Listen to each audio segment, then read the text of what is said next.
Does Michael Penix lack a superpower, and can the Falcons develop one in the future?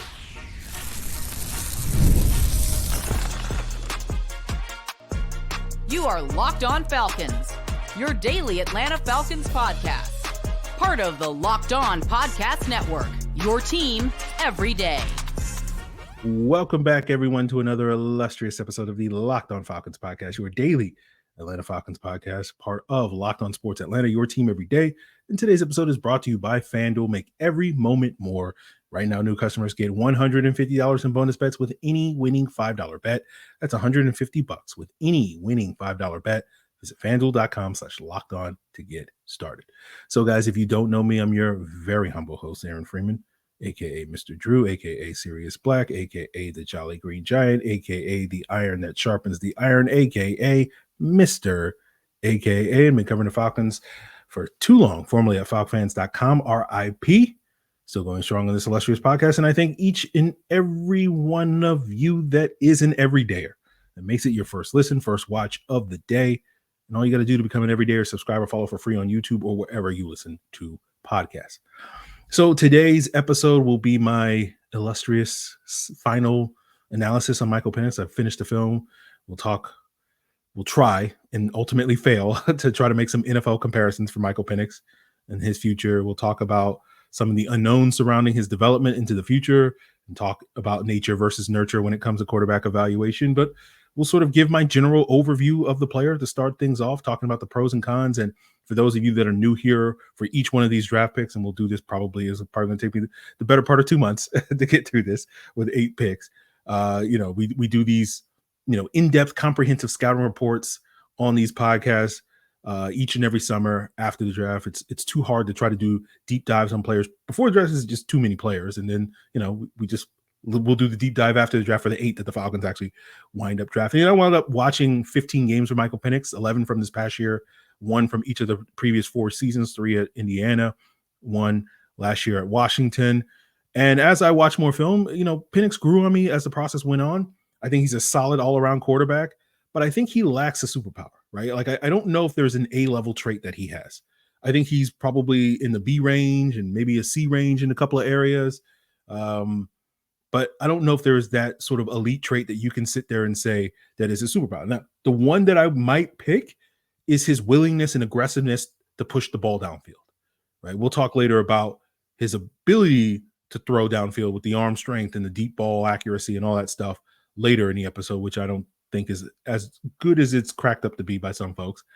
But I think his ability and willingness to take those shots down the field is, a valuable trait, right? Where you're seeing those one-on-ones on the outside with his weapons of receivers, and he's willing to, Roma Dunze's down there somewhere and throw that football. And when we're talking about, and I heard someone else term it this way, where it's like when you're talking about a quarterback that's able to maximize the weapons around him, that is how he did that at Washington, where he had a bunch of guys that could win on the outside, ball winners down the field, and he was able to maximize that in the way that he was willing to push the ball down the field. I think another sort of standout trait for Michael Penix isn't sort of one singular aspect, but in general, I'd probably, tout his neck up abilities, his processing, those types of things. He wasn't really asked to do a lot of progression reading at Washington, from what I can tell, but when he did it, he did a pretty good job at it. And so that makes me pretty optimistic about he can continue to build off of that. I think his decision-making was generally good. Some uncharacteristic mistakes every now and then. Sorry, I can't say that word. Uncharacteristic mistakes every now and then. I think he does a lot of little subtle detail things that you like to see, right? Like, this isn't processing, but like you'll see a couple of subtle moves in the pocket. You'll sort of see him sell the pump fake, get his head around quickly, locate the player on play action. He consistently was able to move safeties with his eyes because that aggressiveness that we talked about, where he knew he had a deep shot on one side of the field and he would stare at the other side of the field to get the safety, the single high safety to bite on that side and then launch it deep down the field, sort of, playing into that ability. Now, moving safeties is not a superpower, but I think overall these things provide a good foundation for Michael Penix, and most of the other things that you want to see in the quarterback. Again, he does all of those things competently well to an average, above average to good level, right? And so I think there's a strong foundation for him for future development. Now, that development is going to matter for Michael Penix because unlike a lot of quarterbacks that are taken as high as he is at the 8th overall selection, he's going to be expected to sit for multiple years. And, typically quarterbacks don't hit the ground running, and projection is sort of the key when it comes to all these quarterbacks for the most part. I know CJ Stroud just did it last year, leading Texas to the playoffs. But if you look at the last 13 years of, where we've had the new collective bargaining agreement and we had a rookie wage scale for these quarterbacks coming into the league and all first round picks coming into the league, only about 15%, maybe 20%, depending on how you slice up the numbers. About 40 guys have started the majority of the games in their rookie seasons to say that they theoretically could have led their teams to the playoffs, and only about 15-20% of those guys wound up doing so. And so, that's 4 out of 5 that don't, 5 out of 6 that don't. And we had 6 quarterbacks taken in this draft class. And so the odds are telling us that 5 of these guys are not going to lead their teams to the playoffs. We can be relatively confident that Penix, because he'll be sitting the bench this year, won't be the exception to the rule. But, I don't know if I agree with what Matt Waldman said on the podcast last week or this week, whenever he was on the pod, talking about Penix's, probably only second to Caleb Williams in terms of pro readiness among this quarterback class. But I don't think Matt's wrong in that, right? Like I kind of lump Penix and May and Daniels in a similar tier. And, I think Penix is probably more mentally prepared to handle sort of the rigors of playing in the NFL early on. And maybe that's something that Matt values over maybe the physical skill set that May and Daniels have, just because they have that ability to create with their legs and bail themselves out of bad situations, which I don't think is a strength of Penix. I think that's a relative weakness, that ability to create off structure, handling the pressure. Now, as I watch more film, I thought going into the process, I was like, this is a clear weakness of the handling the pressure. And then as I watch more film, I'm like, no, he does a better job of that. And then if you watch the Texas game in the playoffs, he was excellent in terms of, handling the pressure and sliding in the pocket and relocating windows and whatnot. And, I don't know if it's the exact same situation, but it's similar to the situation we had a year ago with CJ Stroud, right? Where that was a big question about his ability. Can he deal with muddy and off structure stuff? And then we saw him against Georgia do it at a high level. And we're like, oh, that's boxes checked, so to speak. I still think there's a little bit of question mark about Stroud based off of what I saw during his rookie season, especially early on in the season. I can't speak to it late because I wasn't, was locked in on, watching the Falcons struggle to the playoffs rather than watching the Texans, hit the ground running there down the stretch. But it makes me feel a little bit more confident that maybe that won't be as big an issue for Stroud moving forward as what we've seen with Stroud, or for Penix moving forward as we saw with Stroud, right? But the off structure stuff, I don't know if that's going to get demonstrably better, because at least watching the film this past year, of the 20 opportunities I noted in my notes watching the film, only about 25% of the time when he was sort of asked to extend plays outside the pocket, get off structure, do things like that, was he able to essentially get to the right answer. Like 75% of the time, it didn't work in his favor. And so I don't know if you're flipping the script on that, and based off of what I've seen in the film. And I just don't think that's going to be a strength of his. Now, he was a little bit more willing to play off structure when he was at Indiana, from, again, the small sample size I saw. So again, I think there's more untapped potential there, but I don't know if that's ever going to be a strength of his game. I think it's always going to be a weakness of his game. And, that's contrast to, I think, the perception of him, because we know Penix is a good athlete. We saw his testing at his pro day, and, from a height, weight, speed standpoint, he's a pretty good athlete, comparable to Geno Smith. And, Geno's a pretty good athlete. Now that, you don't necessarily, when you're playing Geno Smith, you're like, oh, we got to worry about Geno using his legs. And I think it's going to be a similar conversation about Michael Penix. Like, he can use it, but I don't think you're going to be too scared about it if you're a defensive coordinator. And I don't know if the Falcons are going to lean too much into his running abilities, athleticism, because of the injury history. Like, do you really want him running out there on the field and potentially taking hits? Although Penix did a great job sliding, unlike, Jaden Daniels or somebody like that. But, I think you can utilize some of his legs in the red zone, but again, I don't think it's going to be a huge part of the game. I think Penix's game is much more pocket oriented. He's, on the spectrum of, pocket quarterback to creator and playmaker. He's on the Matt Ryan, Kirk Cousins pocket quarterback side of that spectrum, in my humble opinion. And when we talk about Penix and, his potential fit in Atlanta, we talk with guests and ask them about their thoughts on it. And we had Derek Klassen come on the podcast and talk about, Penix needs to be in the vertical offense, right? Because of that willingness to push the ball down the field, similar to what Bruce Arians had throughout his years in Tampa Bay and Arizona and Pittsburgh and Indianapolis. That was very successful with quarterbacks like Ben Roethlisberger and Andrew Luck and Tom Brady, and not so much with Jameis Winston, but you know what I'm saying, Carson Palmer, right? I also think you see another offense that takes advantage of that sort of verticality is Mike McDaniel's Miami Dolphins offense. They're utilizing speed. This sort of stretch defense is not only horizontally, but also vertically. And that's kind of where my Tua comparisons, we'll get into that later in the episode, because like watching Penix operate in Washington's offense is so reminiscent to me of watching Tua operate in Miami's offense. Now, when I compare him to Tua, everybody scoffs at that because it's like, well, Penix has a much better arm than Tua. And you're right, he does have a better arm than Tua, but I don't know if the arm strength is that critical a factor in the evaluation. I don't think his arm strength is a superpower, although oftentimes when people talk about what's his greatest asset, it is the arm talent and whatnot. Now, I think Penix has a good arm, right? I think it's like an 8 out of 10 arm, right? Especially if he can improve his mechanics. More on that later. But I don't think it's an elite arm. I think there's probably 30 some odd quarterbacks in the NFL right now currently that have 8 out of 10 or close to it arms. And I don't necessarily think Penix is significantly at the top of that group. But the deep ball is also something that is also pointed out as a superpower. I tend to think that's a little overrated. Goes back to a conversation I think we had earlier this week about this Falcons offense, and who's going to be, Drake London is going to be kind of the playmaker in this offense, but they're expecting Darnell Mooney to be more of a deep threat. And I got a lot of comments. And basically in that episode, I said Mooney hasn't been a very productive deep threat in the NFL so far, and I don't think it's going to change in Atlanta.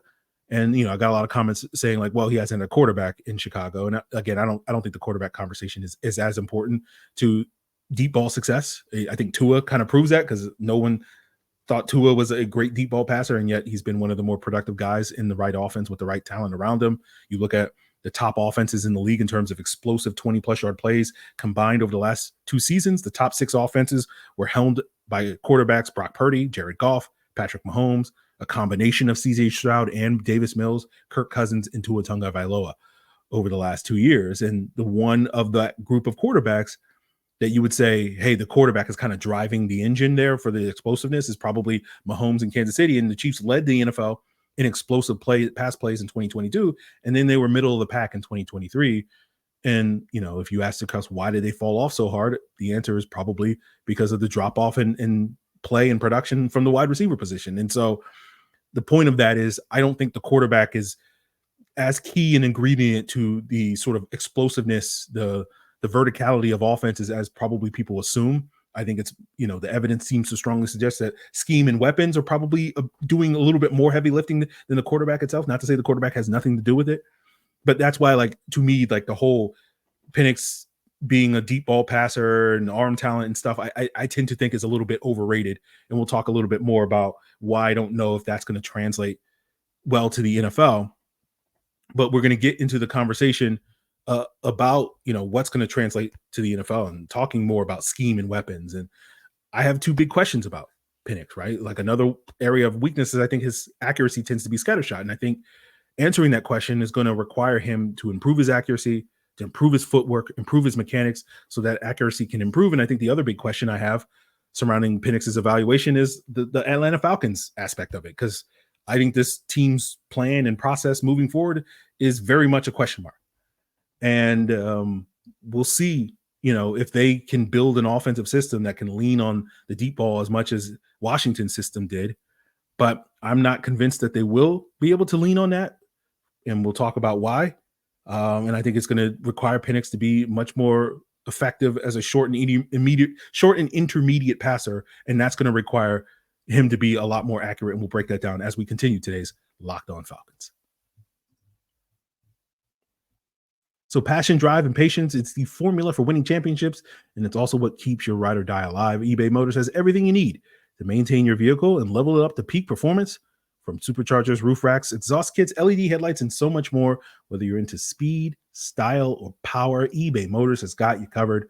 With over 122 million parts for your number one ride or die, you'll always find exactly what you're looking for. And with eBay Guaranteed Fit, your part is guaranteed to fit your ride every time or your money back. Because with eBay Motors, you're burning rubber, not cash, baby. With all the parts you need at the prices you want, it's easy to make your car the MVP and bring home huge wins. Keep your ride or die alive at ebaymotors.com. Eligible items only. Exclusions apply. eBay Guarantee Fit only available to U.S. customers. So want to plug the Locked On Sports Today 24/7 streaming channel right here on YouTube, as well as the free Amazon Fire TV channels app. They may be talking quite a bit about the team that just won the NBA draft lottery Sunday afternoon, the Atlanta Hawks. Check out Locked On Hawks as well, Locked On Sports Atlanta 24/7 streaming channel as well, where I'm sure you'll get Brad Rowland's reaction to the Hawks winning the lottery for the first time ever. It's all part of Locked On Podcast Network, your team every day. So, I have two big questions about Penix moving forward, and they basically focus on the nature versus nurture conversation when it comes to the quarterback position. Right? The nature part is, I think Penix's accuracy is an issue right now, and it needs to improve.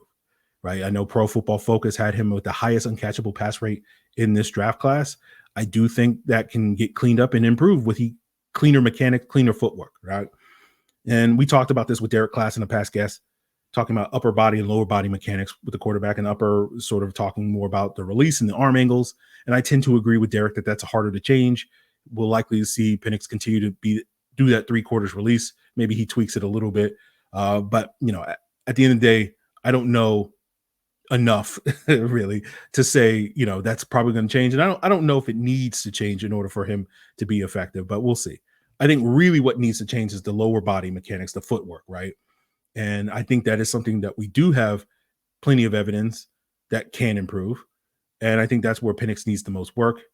I think the mechanics at Indiana, and at least in the sample I saw watching him at Indiana, as well as early in this past year, was a little cleaner, right? The footwork and stuff.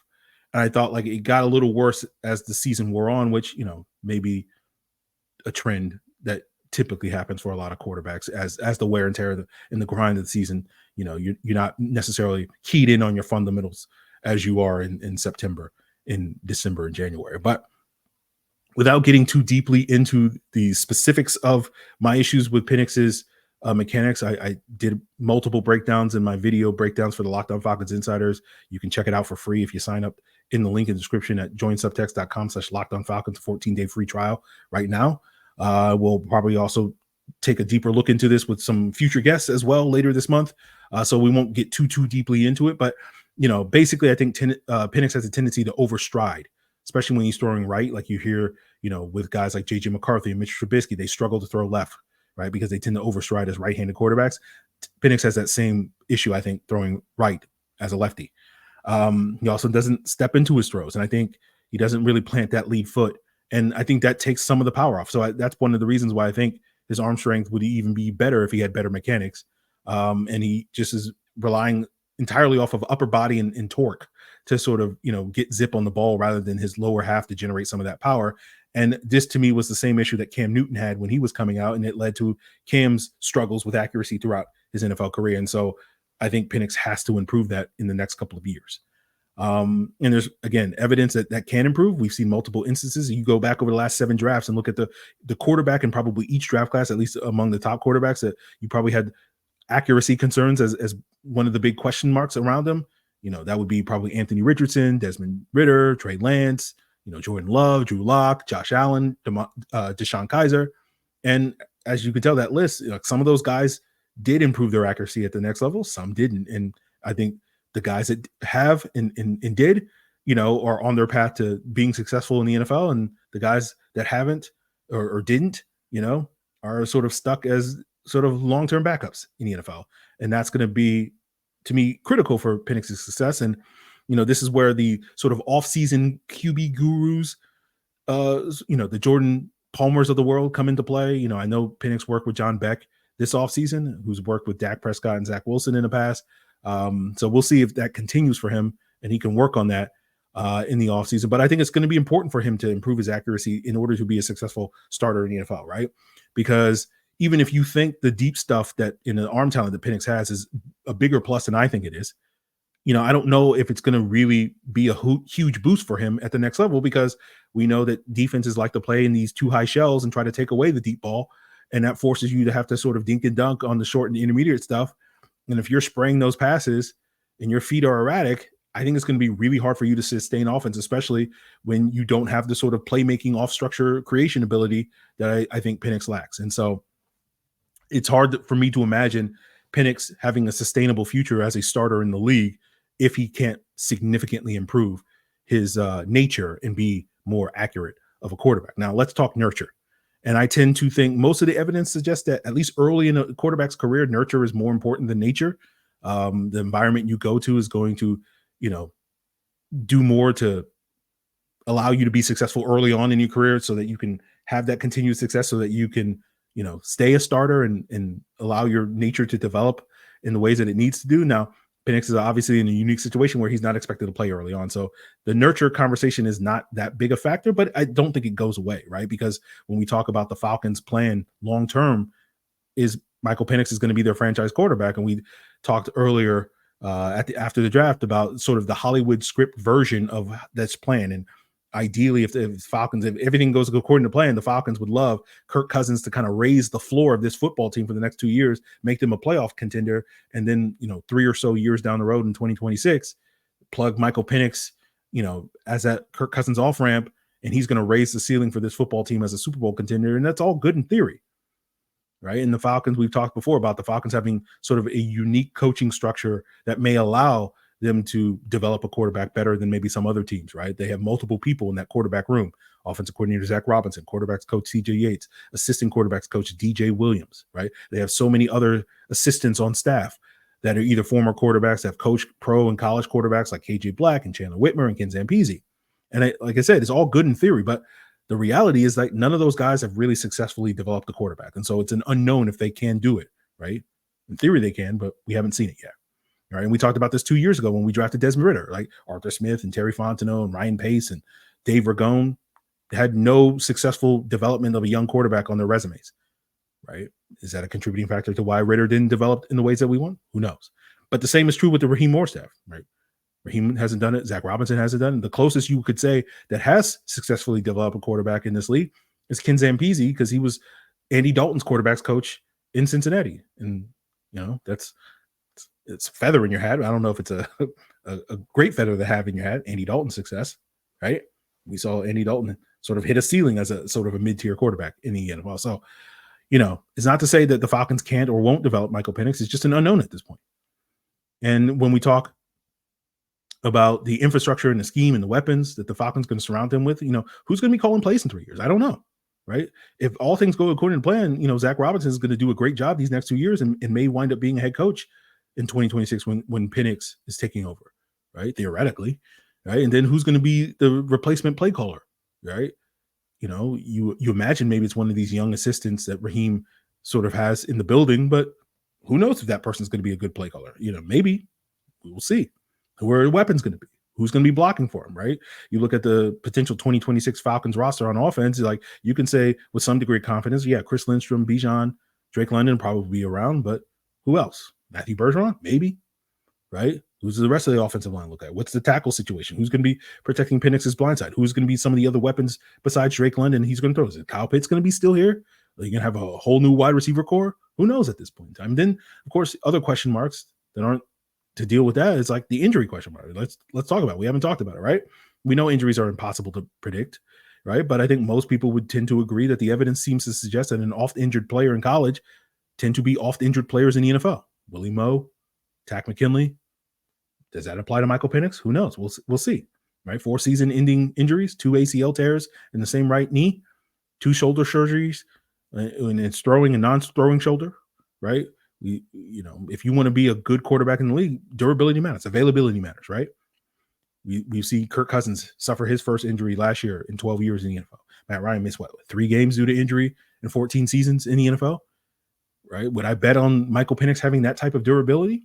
Probably not at this point in time, based off of his injury history. Now, again, if he misses 8 games over the next 14 years, no one's going to complain about that. But again, what if he misses 40 games, or more?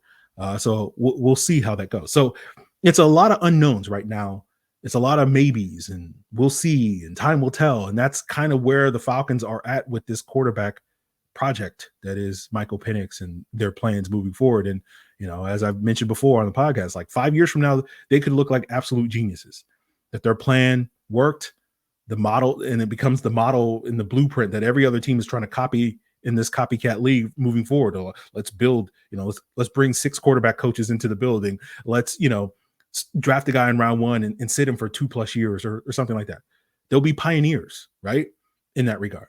But at the same time, we could be looking back 5 years from now and saying, yeah, you were pioneers because no one else did it this way, because everybody else figured that the way that you're doing it, in the Atlanta Falcons case, is the wrong way of doing it.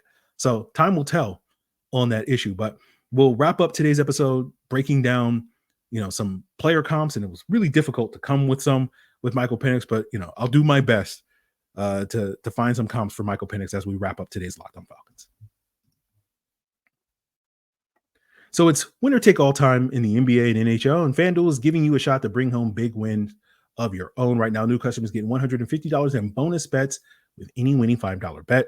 That's $150 to bet on spreads, money lines, props, and so much more. Of course, you can bet on the upcoming NFL season, but now I know, because the Atlanta Hawks have won the lottery and have the number 1 pick, you got to get in on those NBA props and those draft props. Of course, you got 6 weeks, 7 weeks between now and the NBA draft to get those props in. So go to FanDuel.com/lockedon to check them out. Make every playoff shot count. FanDuel is America's number 1 sportsbook. So let's talk about the player comps that I really struggled with for Michael Penix. Right? Normally for these episodes, guys, I do 3 pro player comps, to sort of depict the spread of potential outcomes. Because at the end of the day, all we're doing is guessing when it comes to how good these players are going to be, myself included. I usually do a floor, eye level, and ceiling comp, right? The floor is what I think the player is day 1 when he steps on the field, week 1 in the NFL. The ceiling is what I think the max potential and the ideal environment, pristine, right development, all that stuff is what I think a player's potential is. And then the eye level is like halfway between those 2 points, right? Which tends to be the more likely outcome, which is the player will get some development, but may not get the perfect, pristine development. And certainly if you're an Atlanta Falcons fan, it rarely happens. But, because I struggled to find a comp for Penix, like I'm essentially going to punt on it. I'm going to compare him to like 12 different players. you pick the one you like. He's just like a weird amalgamation of other quarterbacks. And like you compare certain elements of Penix games that there's just not enough overlap to really I've seen other people compare him to Michael Vick, and it's like, yeah, if left-handedness and having a funky release, okay, those are the similarities Michael Vick are. I already compared the lower body mechanics and accuracy concerns to Cam Newton, right? We talked about him basically being the same size, athleticism, and arm strength of a Geno Smith, right? I've heard other people talk about him, Jordan Love, because of his willingness to push the ball down the field like Jordan Love has done throughout his career, right? We talk about Tua and his pocket awareness. We talk about Byron Leftwich and his durability concerns. Again, you can get a wide range of player comparisons. And so for me, I'm just going to cop out and say like he's a combination of multiple players. And so what his floor is, again, the specific player that he resembles, I have no idea, right? But it's a quality backup, day 1 backup in the NFL, one of the better backup quarterbacks in the NFL, that if he was going to be forced to plug and play into a starting lineup, you can be a functional team in offense with him. Like, that's like Mason Rudolph. That's like PJ Walker, someone like that, right? His ceiling, his max potential, I think he has the potential to be a top 10 quarterback, right? I think he has the potential to be in that 8 to 12 range that Matt Ryan lived in for most of his career, that Dak Prescott currently occupies, and Kirk Cousins, when he's at his best, is also sort of in that tier of quarterback. I was even willing to go back. I was like, is there a little Steve McNair in Michael Penix? And I'm like, nah. But I was like, no, I think McNair is just on a different level. But like, maybe a poor man's or a middle class man's Steve McNair is where Michael Penix winds up being. And again, high end player, but maybe not reach the heights of what McNair did throughout his career, given his physical gifts. And then, so what's the eye level then? If the floor is, say, the 40th best quarterback in the league and the ceiling is the 8th best quarterback, you split the difference. That means he's the 24th best quarterback. So, I did a year-end quarterback rankings after the season ended, and my 22 to 26 rankings on that list were, and I'm sure your rankings will vary, Daniel Jones, Baker Mayfield, Anthony Richardson, Jimmy Garoppolo, and Justin Fields. right? And so that's kind of the tier of starter that I expect, most likely that Penix will fall in. Right above that ranking, my 21st best quarterback was Deshaun Watson. And part of me was thinking about, hey, maybe I should do a Deshaun Watson comp, not only as his ceiling being what Deshaun Watson was 4 years ago when he was a borderline top 5 quarterback, and his eye level being what Deshaun Watson is today, which is probably a below average starter based off of what he has been in Cleveland in the last 2 years. Right. Teddy Bridgewater is another quarterback that I thought about that's in that range. But, ultimately, I'm going to go with my Tua comp, right? He's a stronger arm version of Tua. Right. Tua's superpower is probably the accuracy, anticipation, processing. I don't think Penix is ever going to get to Tua's level in that regard. And so that's one reason why people don't like the Tua comp. Right. Tua's weakness is probably his arm strength, and people think that's Penix's greatest strength. Right. But Tua's also not a great creator and not the best under pressure. And, he's good enough. But I also think Penix there's some overlap there. So there's some key differences, but there's a lot of overlap there. So it's like he's a Tua if you have glaucoma like I do, right? So if you can't see, right? So, I think ultimately why I like the Tua comp, not necessarily because they're the exact same, one for one player. There are similarities, but ultimately watching Michael Penix operate in, Washington's offense was very reminiscent of watching Tua operate in Miami's offense these last couple of years, where it's like good quarterback, right environment, can be very productive, but probably not the guy that you're completely 100% sold on as the 10-year answer at the quarterback position, especially once you have to make a decision to pay that guy, and we'll see what happens with Tua after the season going into a contract year. So we'll see how that ages. But, I'm sure plenty of you guys are going to sit here and tell me I'm absolutely clueless about the quarterback and Michael Penix, and I have no idea what I'm talking about. And I'm going to sit here and tell you, sure, you're more than welcome to disagree with me in my assessment, but I'm going to sit here and tell you, you just have a slightly different opinion about the quarterback than I do, and I'll prove it, right? You're going to sit here and say, Aaron, you're underrating his arm. His arm is much better than you think it is. I'm like, okay, right? If Josh Allen has a 10 out of 10 arm, right? I think most of us would agree Josh Allen has a 10 out of 10 arm. What would Penix be? And probably most of you will say he's a 9 out of 10 arm, right? And I just spent 30 minutes telling you that he has an 8 out of 10 arm. So 8, 9, slightly different opinion. And, I know some of you guys are going to be try to attack my credibility, because I have the audacity to have a slightly different opinion about the quarterback than you guys do. But, instead, my challenge for you, instead of, posting that comment, hitting send on that comment, that's, attacking my credibility to talk about the quarterbacks, again, you're fine. We're all just guessing at the end of the day, guys. That's all it is. Let's have a real conversation about quarterback development. That's instead of yelling at each other about our slightly different opinions about the quarterback, let's have a constructive conversation about quarterback development. What do you think actually can improve, right? Can you improve accuracy? Can you improve mechanics, footwork, decision-making, right? Can you build an offense that is able to functionally utilize Penix aggressiveness and arm talent, deep ball passing, right? And what type of receivers would that be? What type of offensive line do you need to build, right? I think because Penix is more of a pocket quarterback, not only, I know everybody's worried about Caleb McGarry protecting his blind side, which is a legit concern, but I also think you kind of need to be strong up the middle, because when he really struggled against pressure, to me, a lot of that was interior pressure more so than exterior pressure. So I kind of think the center guard trio is probably even more important than who's protecting his blind side, if you ask me. But we'll see, right? But I'm sure you guys may have different opinions. And so that, to me, is the interesting, compelling conversation, right? What type of offense? Is it that vertical Bruce Arians style offense? Or do you think you can play in a Shanahan, McVay, McDaniel, Zach Robinson helmed offense? And what do you think that offense is going to be? All interesting conversations that don't necessarily have to result in yelling at each other because we have a slightly different opinion about the quarterback. So that is my challenge to the folks listening to me, watching me right now. That's going to do it for us here on this Michael Penix breakdown.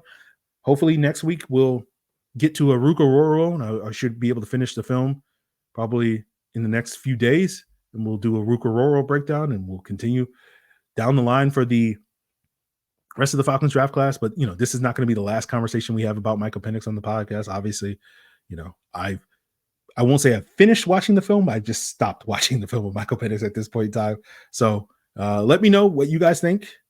Tell me why, I'm a completely useless quarterback evaluator, and why, you shouldn't listen to me, or whatever you feel so compelled. Of course, you can do so in the comments. You can send an email to lockedonfalcons@mail.com. Hit me up in the Discord, the Locked On Falcons Discord, the link in the description below. Of course, you can become a Locked On Falcons Insider and get those video breakdowns of all these draft picks, basically a week ahead of when we talk about them on the podcast. We did the Penix breakdown and some of the mechanical issues and some of the issues I'm talking about in this episode. We did a full hour-long breakdown. Just did a Ruka Roro 30-minute breakdown. We got a Braylon Trice coming in the next couple of days, and you can get the all stuff for free on a 14-day free trial by becoming a Locked On Falcons Insider at the link in the description below at joinsubtext.com/LockedOnFalcons. And of course, after the 14-day free trial, if you like it, you can keep it for $4.99 a month, or you can cancel. No fuss, no muss, right? So there you guys have it. Appreciate it. We'll be back with more illustrious, tremendous content here on the Locked On Falcons podcast. Check out Locked On Hawks to get the scoop on who the Hawks are going to take with that number 1 pick. I know it's, I don't follow the NBA or the NBA draft, but apparently no one knows. There's no sort of consensus. There's no Wemby in this draft.